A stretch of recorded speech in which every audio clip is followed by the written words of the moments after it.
My first big panic attack, I didn't know what was happening. I just found myself pulled over on the side of the road having a heart attack or a stroke. So I didn't know what was happening. Couldn't breathe, I could barely see. I called 911.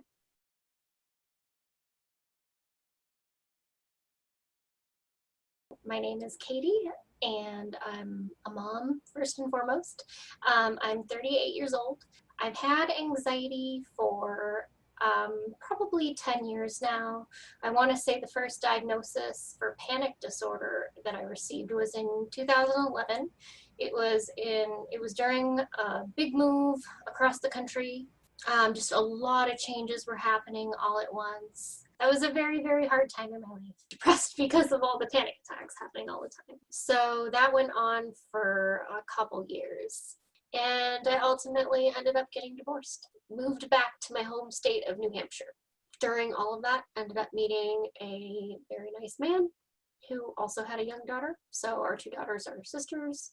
Everything looked really happy and really good on the outside. About a year after I got married, my new husband, had that same desperate look in his eyes that my ex-husband did. And that's when I decided that I needed now to not do this for just me. I was preventing us from doing so many things as a family. So I scoured the internet and found Dare, basically. That book came in and blew my mind because it was so different. The first time I got to implement the whole DARE program was actually on a flight to Ireland that I never thought I would ever be able to go on. I was sure years ago if I ever flew over the ocean, my heart was going to stop. It didn't stop. I actually didn't have a full-blown panic attack.